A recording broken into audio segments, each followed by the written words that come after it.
We're back. Episode 22. This is June, right at the end of June 2022. I hope you're all keeping well. Excuse the background, I haven't figured it out. We're no green screen this evening, no white screen, but however, let's go with it. Yeah, you're all welcome back. Quick ridiculousness, www.radioespial.com, Apple Podcasts, Spotify. Please, I'm not going to go through them all. We're out there. SoundCloud, wherever you get your podcasts. I will say, and this is an important thing that I've hinted on in recent episodes, I'm increasingly, let's fix that camera. I'm increasingly moving more and more towards the visual, because since we have developed the channel into true crime, look, you can appreciate it's not viable on podcast where you're shown pictures of a crime scene, you're shown maps of incidences and things happening. It just isn't viable in podcasts. It doesn't work.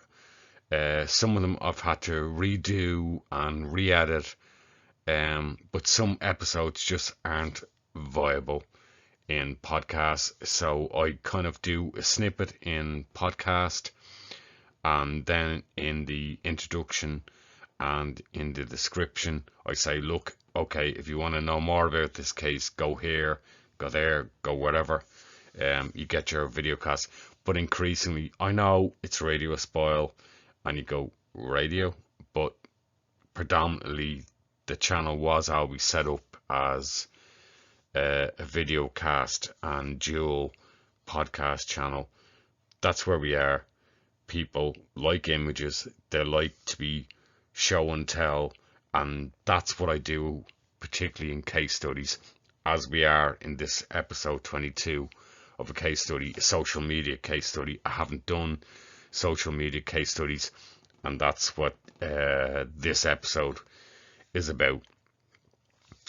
Okay, enough of the preliminaries. Again, I'm not going to say it again because everybody hates this, but please, wherever you see this, it does help.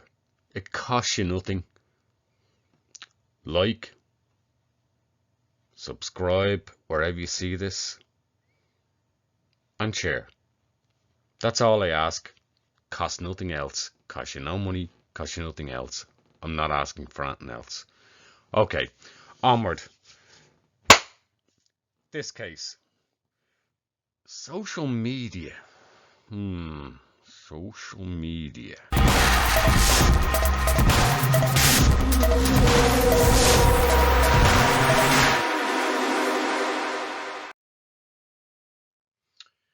Okay, yeah, social media. Crazy place, isn't it? Instagram, Twitter, Facebook, Google, Vimeo, Skype, Blogger.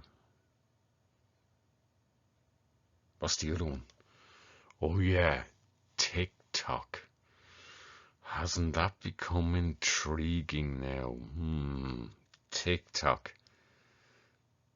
I actually had to, and not that I want to set up or wanted to set up a TikTok account, but I actually had to, because when I investigate a case, sometimes material is available on certain channels that I don't have an account on, but to access them I have to.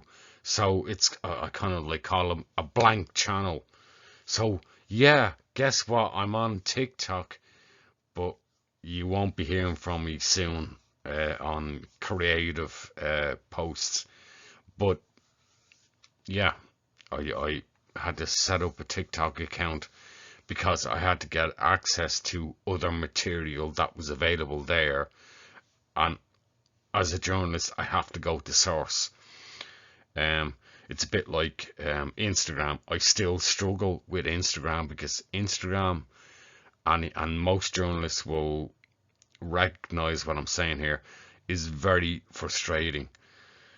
Unless you're dealing directly with the media source who have the additional features on Instagram, like the BBC and CNN and CBS and Fox News.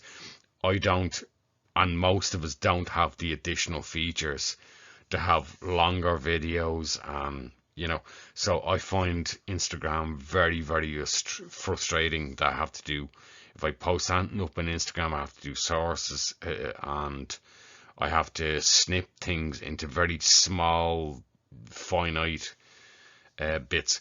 But anyway, I digress. Let's get on with this episode's topic.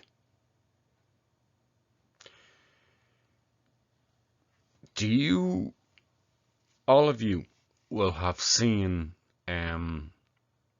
posts, Facebook, Twitter.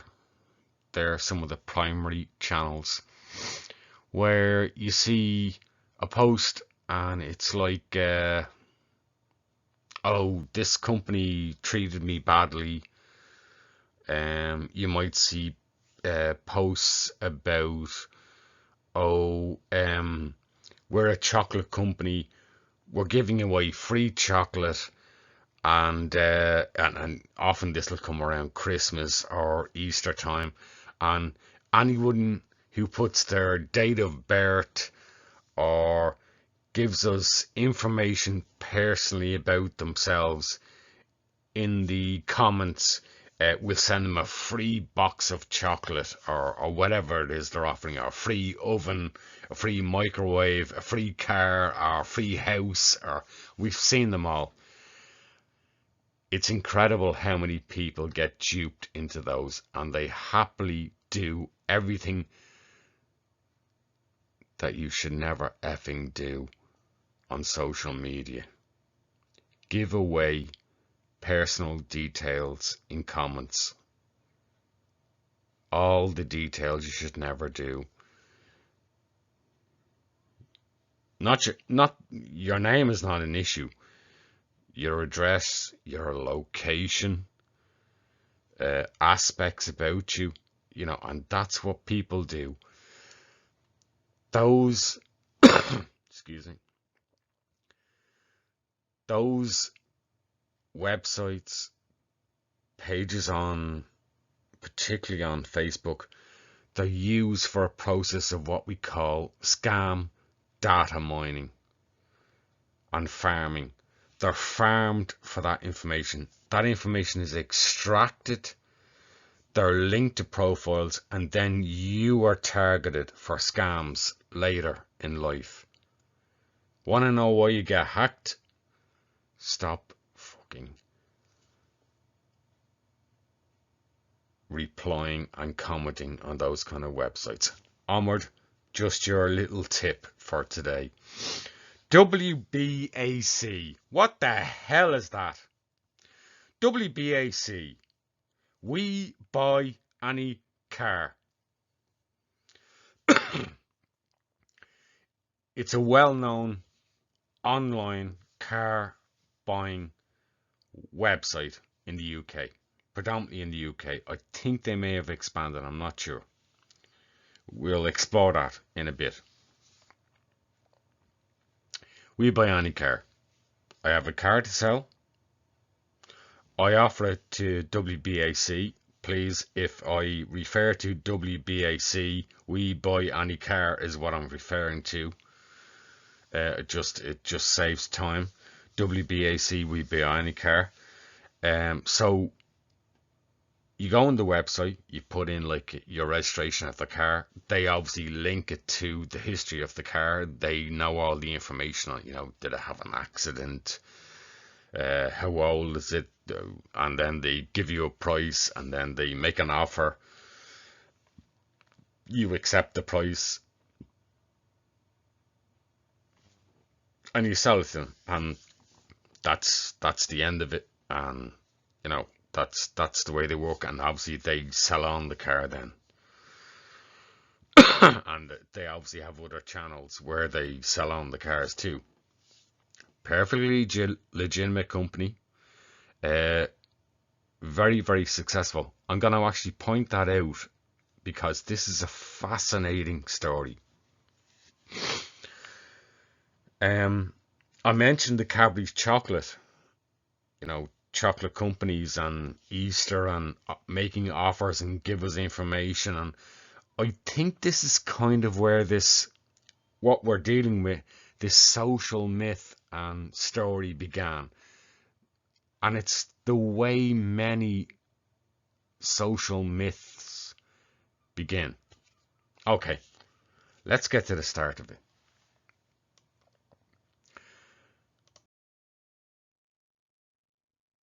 Social media, remember, we're up, we're down. You're in the bottom part of the world, you're in the top part of the world. Northern hemisphere, southern hemisphere. We all have different cultures and we react in different ways to different things. Okay? And it's important to remember that. Certain cultures are more susceptible to scams and myths. Other cultures aren't, are more maybe observant or more clued in. And I'm going to talk about a toolbox at the end of this video that you really should think about when you're online. But more about that later. Okay? Now, let's, in fairness to WBAC, We Buy Any Car, and I think this is only fair, and I want to stress this is not in any way a criticism of WeBuyAnyCar.com. In fact, actually, a lot of about this video is very positive of them, in spite of the social media crap that happened after this incident. So just a little bit about We Buy Any Car and the company. I have to close in here. The company was founded in 2006 by Noel and Darren McKee with the aim of offering customers an alternative means of selling vehicles intended to be simpler than pair exchange or sale.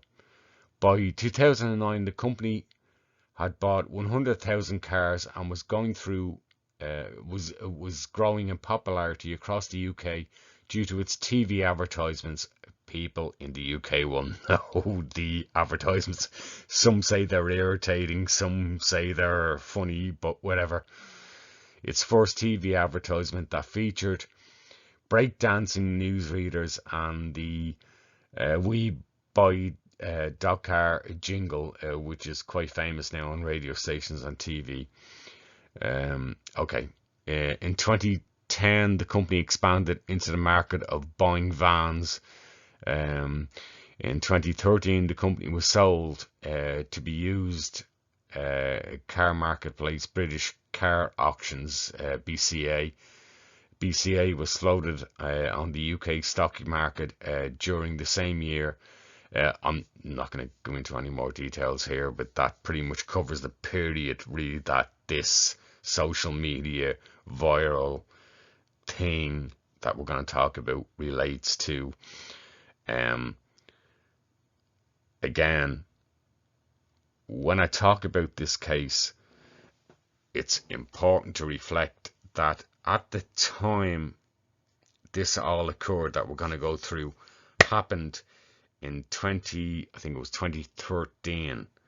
So we're now in 2022. Now, bear in mind, that for all you'll hear, as of 2019, this company is worth over I think 1.1 billion. So we ain't talking about the car dealer down the road. Okay, so we buy any car. You go to the website, straight, short and simple, enter your car reg that you want to sell, bang it in, boom, get my car valuation, runs a bit, you know, the little circle that spins around, and then boom, they give you a price. You either decide you want to accept it, or you move on to another car site, and that's fine. Okay, you move on to another car site. Okay, fine. Okay, no problems there. Very simple. There's multiple other websites and car companies that do this now. You know, that you will literally buy a car online. Like, there's a famous name I know in the United States. I can't remember it, where you have the advertising, big car lots and cars like in glass boxes. Excuse me, all the way up the building, and you get delivered your keys, and you go there and you just pick up your brand new car and whatever, you know. So there's lots of companies now deal in this way, because people now buy things that they would never ever have considered buying online that they do now, whether it's a car, a house, an island in the sea, whatever. People now buy things online that 20 years ago they would never have considered buying online. This is the letter that started it all. Okay. Notice at the top, WeBuyAnyCar.com.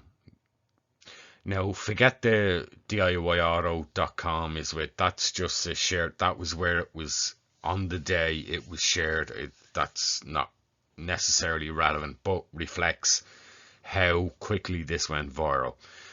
It's the image that we're looking at, which I'll read through. WeBuyAnyCar.com, the logo you see at the top, this was an official logo from the company, so it appears like a company letter. Okay, so all things look official. You see the letter, and you see a photograph of a kid's yellow and red Tykes car. Now you're starting to get the picture, so to speak. You know, yellow and red plastic kids Tyke car. We buy any car, so you can kind of start to see where this is going. Okay, if you buy any car, I've got a yellow and red plastic Tykes car to sell you. Let's read the letter. Dear Mr. Jones, and straight away, and I've known this case for a number of years back. When I first saw this, I thought straight away, red flag. Mr. Jones is like Mr. Smith, and I thought, oh jeez, you know, there's something not quite right here. But actually, Mr. Jones is a real Mr. Jones, but I'll explain that in a bit. Dear Mr. Jones, after review, no, sorry, I should clarify. This is not the original letter sent into the company. This is a reply from the company, WBAC, We Buy Any Car, to Mr. Jones. So the company are replying back to Mr. Jones. After reviewing your request that we value your little Tykes car and viewing the attached photo, we've come to the conclusion that you sent your request to simply waste our time. The frequency in which you alluded to the toy as a vehicle and made reference to the name We Buy Any Car makes it clear. You knew this result was forthcoming. We have no interest in buying your item. We've been kind enough to return your photo on the basis that you refrain from contacting us again. This is the last time we will contact you. Sincerely, Adam Jennings. Signed.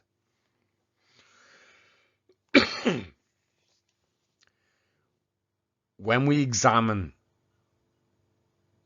viral things like this as a journalist, the notable things that I look at, certainly, I can't speak for anybody else, is we look at what's legitimate or not legitimate in this. Obviously, the logo was clearly WeBuyAnyCar.com logo. It's a logo they've used, but then that's easy to put it on a letterhead. But then this letter doesn't quite look like a business letter. It looks more like a kind of a letter somebody would type and print out from one anonymous person to another. It doesn't quite look like a letter that's a business letter. The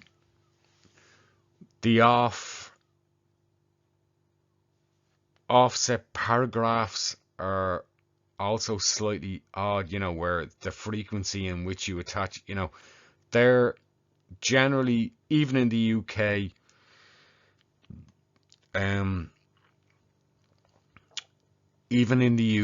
Ireland and Europe, most companies don't use that kind of old hand set paragraphs with such a gap. It's just odd.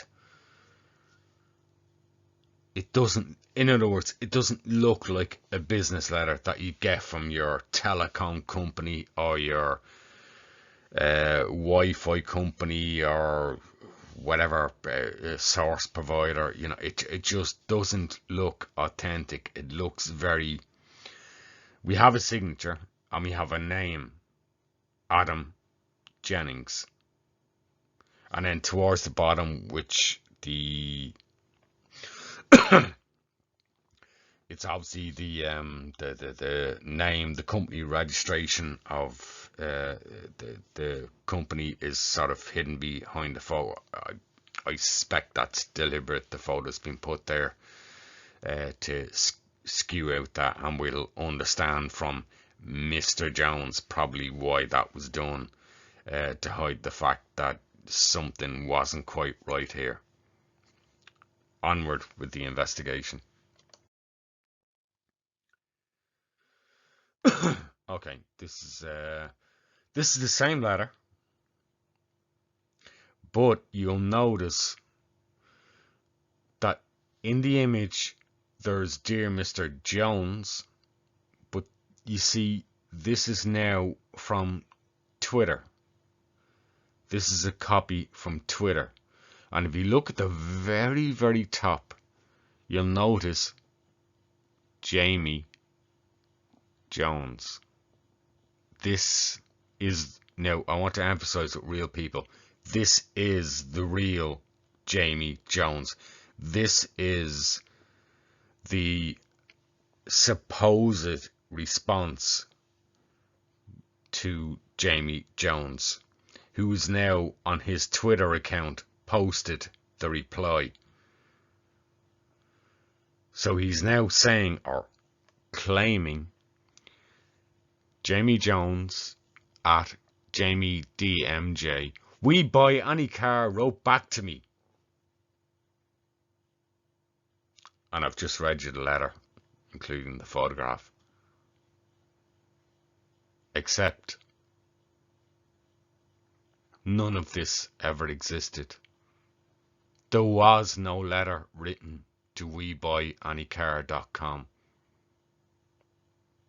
There was no Dear Mr. Jones letter written back to Jamie Jones. The whole thing I wouldn't call it a scam, but it was intended as a bit of fun that got out of hand. Unfortunately, it got very out of hand for the company.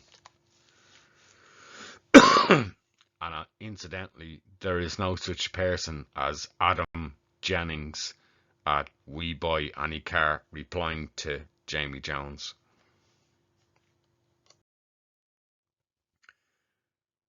And now we get deeper.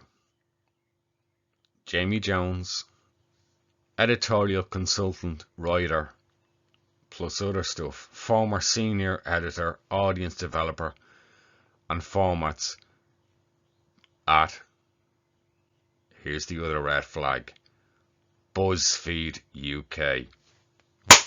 Boom. This started with Jamie Jones deciding he was going to have a bit of fun when he saw a company called We Buy Any Car and thought, oh, you buy any car? Will you buy a dinky car, a plastic car, a toy car? Sent them off a letter, or pretended to send off a letter, but actually didn't. Instead, constructed and fabricated a reply from the company about an offer he made to the company. Now you see where we're going. Look, he probably thought working for BuzzFeed, a massive social media company, this would be a gas fucking bit of fun. Unfortunately, it backfired both for the company initially, but particularly for him. So the feedback. Oh, well, now bear in mind, look at the dates. September 28th, 2013. I'm going to show you some dates here. Again, I promise you, if I'm still alive and all you out there are still alive, I'm and you are still going to be seeing this in another 5 or 10 years coming up on viral feeds. But by then, I and you will know the true backstory. So 2013. Haha, effing brilliant. That's made my morning. Total sense of humour failure, to put it politely. I'll give you 20 quid. No sense of humour meanies. Adam Jennings sounds like a bit of a miserable twat. We Buy Any Car wrote back to me, and this is Jamie again posting his reply letter. But you can see where this is going. People see this on social media. They accept the authenticity of it. And of course they do what social media wonderfully loves to do. It creates a platform for people to react. And Christ, did they react. Ignore my top comment there. You can see this is a cyclical spiral. It comes up every few years, and I reply every few years to give people the backstory on it. And of course, people either ignore me or they argue that I'm wrong, without checking things out. So Adam Lockstamford, Adam Jennings has no chill. He should have bought it for $20 and put on social media as marketing for their customer services. Now they're probably going to lose some real business by people who think this guy is a tool. Yeah, okay. And again, you saw the social media globe. We're in a world where people are in different places. Like Adam, hello. They wouldn't have bought it for $20, maybe £20. But like, this was in the UK, you're in the US. I don't know whether you've ever got outside of the US, but there is a world outside the US, And unfortunately on social media, I do find that's a common theme. People in the US are totally insular and only see the world from their point of view. We don't do dollars outside of the US. Yeah. So people are talking about, kind of we're getting into the area of people thinking that the company should have reacted in a more positive way and not in a negative way, despite that the company never actually wrote that reply. It was Jamie Jones's fictional response to a letter he dreamt up. And of course, people believe that that's the way the company behaved. What a miserable bunch of buggers. They need to take a leaf out of Aldi's book. Well, Aldi will go on any Aldi social media site and you'll see another shower moaning about them. But the miles per gallon should make it a winner. People are selling cars without an engine or transmission. Well, most of those people are probably morons if they're not inquiring whether the car has an engine or a transmission. With gas prices the way they are, I mean, I might have to borrow some ride.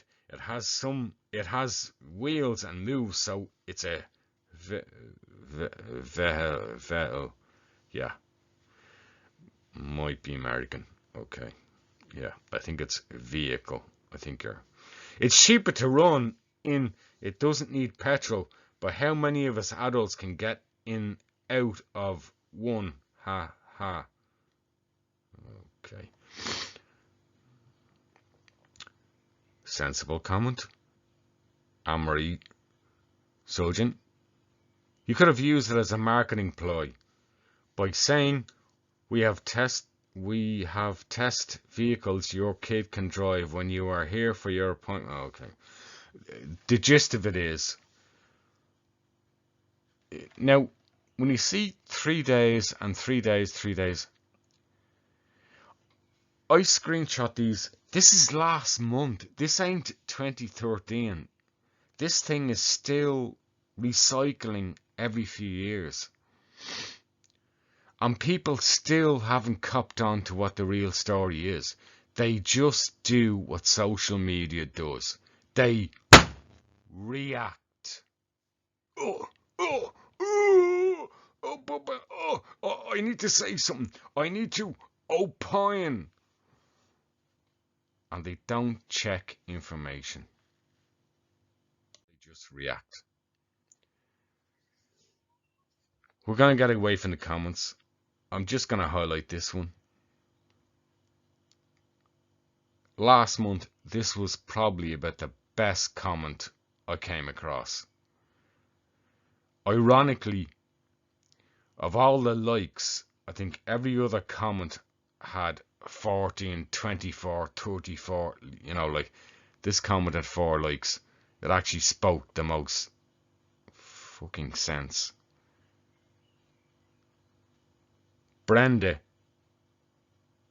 used my social media toolbox, which I'm going to talk about shortly. She asked all the questions in that toolbox. She used all the tools. Brenda Bell Andress, fair play to you. Here's our message.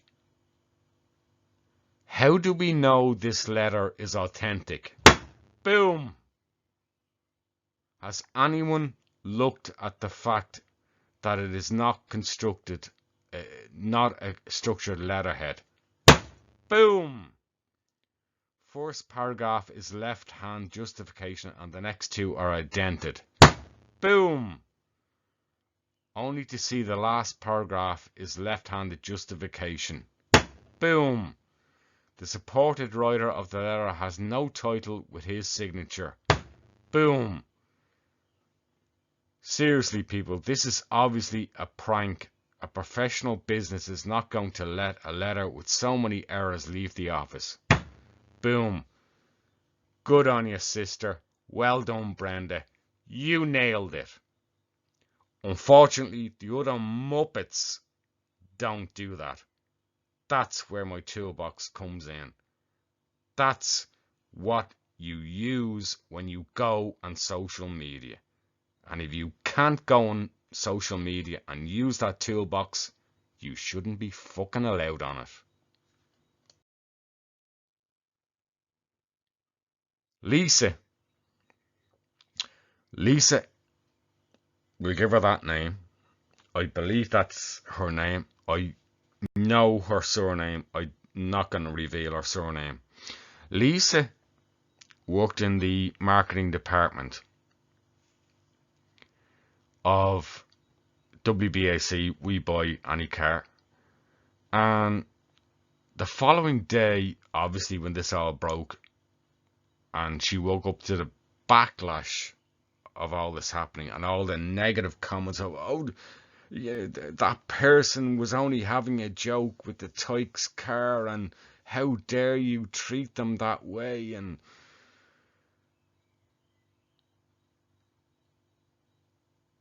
Lisa was a pro marketing executive, and she dealt with it exactly the way any marketing pro would. She calmly consumed all the responses, was baffled by why suddenly a very low Twitter account was getting so many high responses and reactions. She consumed it, and later in the day, when she fully grasped what was going on and where the sources and leads were, she started to twig what might be going on. Instead of reacting in a defensive way, she brilliantly played along with it. She figured out who Adam Jones was. She contacted him.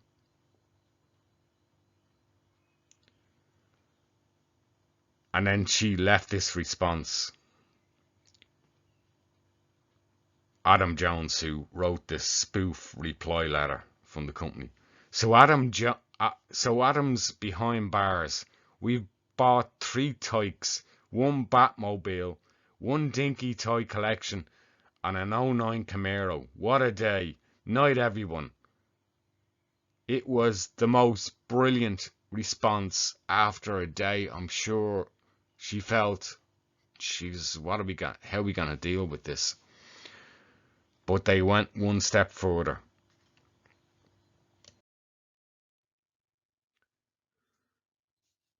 And this was some of the follow-ups, Type car, police mobiles. The rumour is We Buy Car have called in the police to investigate Jamie DMJ's hoax letter. And of course, WBAC retweeted all this. So suddenly, everybody was going, what's this going on about this company I'm seeing an awful lot about them on Twitter, and what's going on?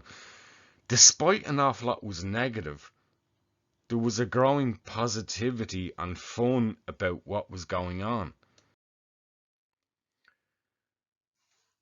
So, after a couple of days, what did WBAC do? WeBuyAnyCar.com. My biggest advice when there's negative voice against you is face it, deal with it, be honest, and be progressive about it. And that's exactly what they did. 2 days later, they set up a sister site called WeBuyAnyToyCar.com. And quite literally, they said, back in September 2013, BuzzFeed writer Adam Jennings, we know him as Jamie Jones, circulated a spoof letter. That was Adam Jennings was the spoof person. It was Jamie Jones. Circulated a spoof letter on Twitter in which he claimed we declined to buy his lovely Tyke.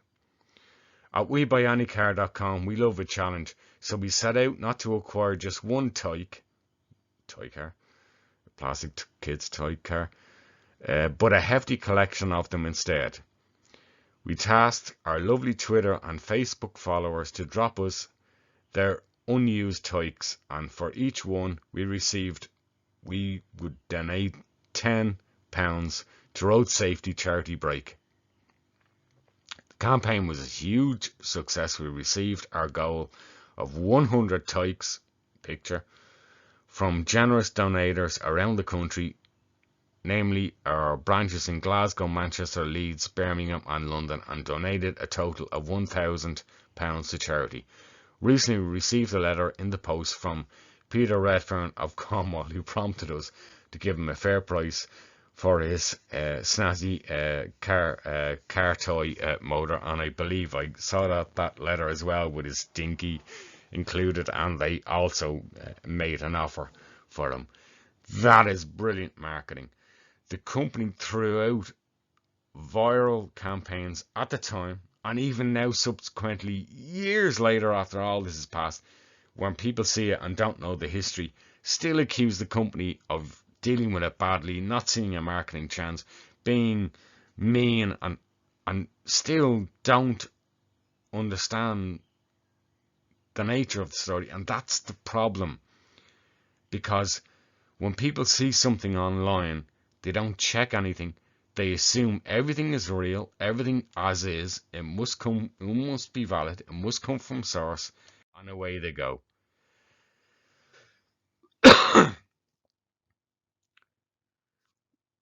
WBAC have even got to the stage where it's almost comical. Like, they have so used that in subsequent years. The jingles might be annoying. You mightn't think they're the most perfect company to buy a used car off, but signature wise, they actually use plastic toy cars in a lot of their advertisements. Here's just one example, and this is after all this happened. That's marketing for you. That's good marketing.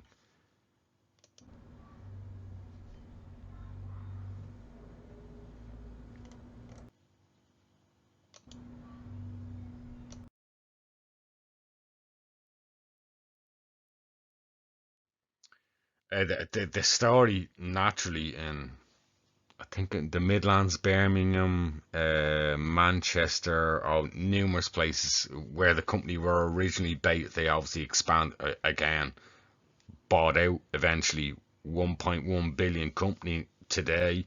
This is back in 2013.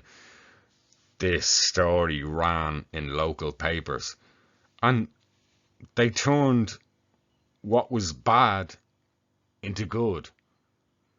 You can pause the video and have it. I'm not going to go through that. You can have a quick read of the letter. It just goes back over mostly what I said. I want to get more onto this to finish up this episode.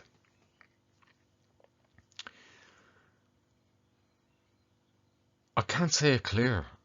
Learn to use a filter and toolbox of research and check facts before you opine.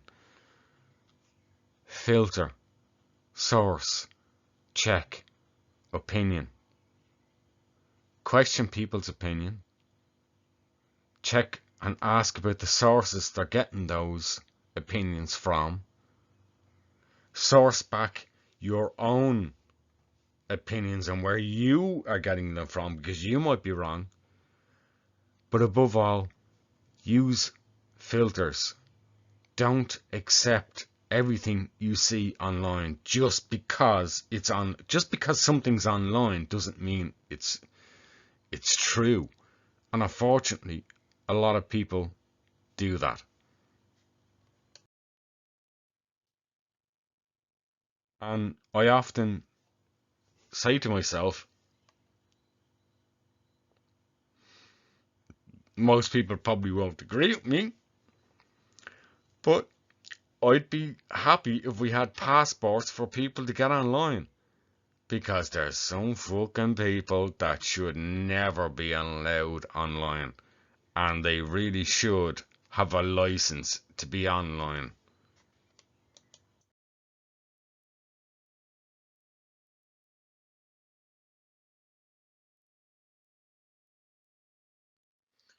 And that's pretty much the way some people, a small margin of people, need to be dealt with when they're allowed access near the internet.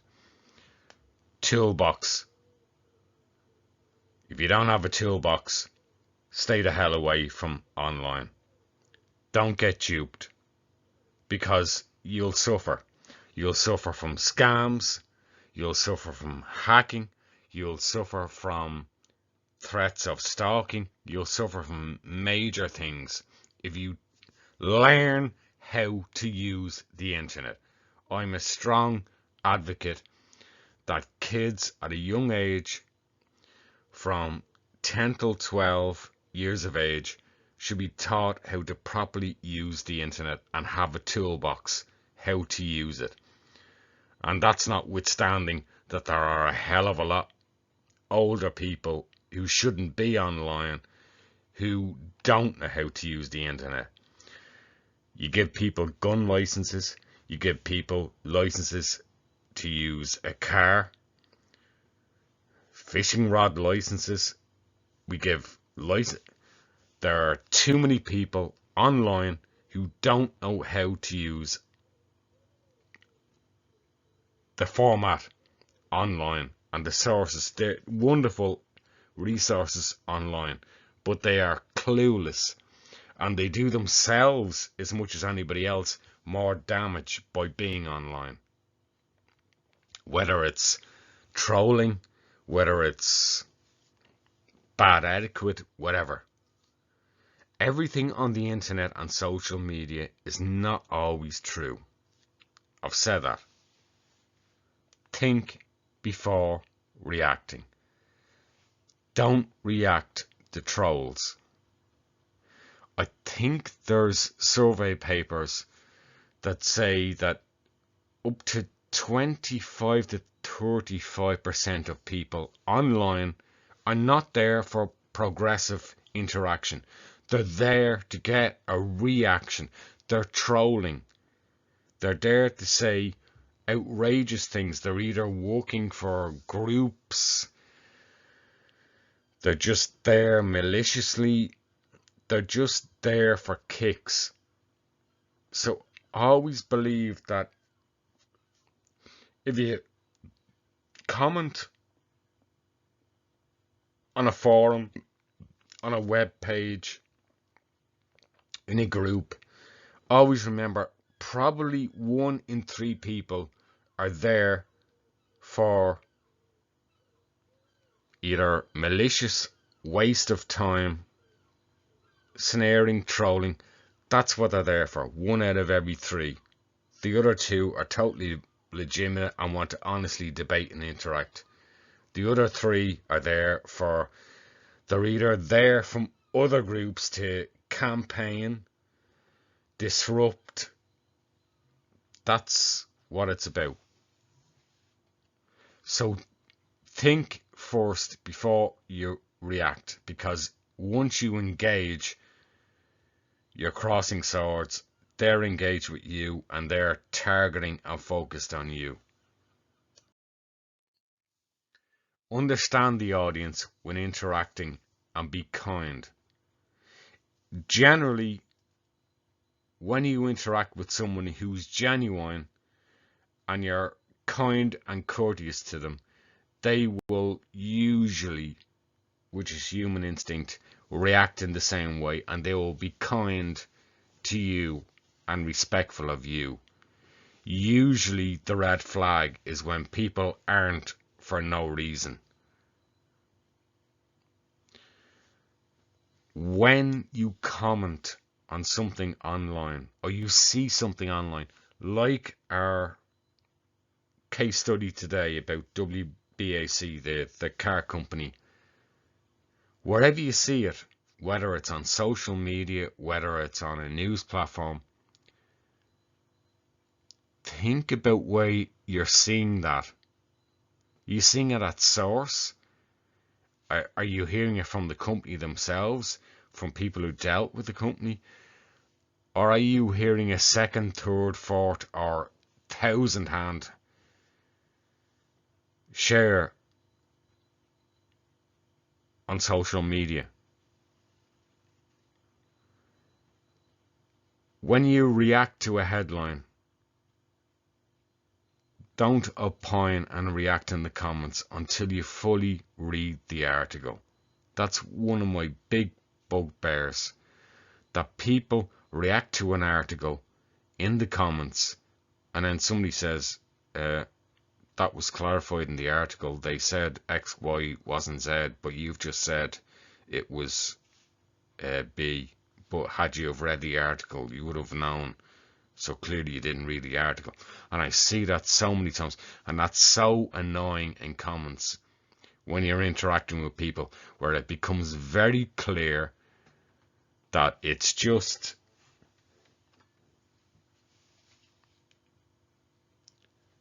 this thing. Out in the field, out in the running course, out at the beach, and it's just boom, boom, boom, boom, boom, bang, send.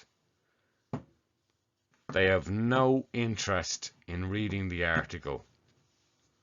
It's just react, react. They see a line, they see a headline, boom, react. It's what's called trolling. That's trolling. That's the basis of trolling. And trolling becomes more serious when it becomes a habit. And then it progresses. Trolling often progresses into people then searching for information on other people that are trolling. Then it escalates to stalking, sometimes quite physically starting to find out where they live.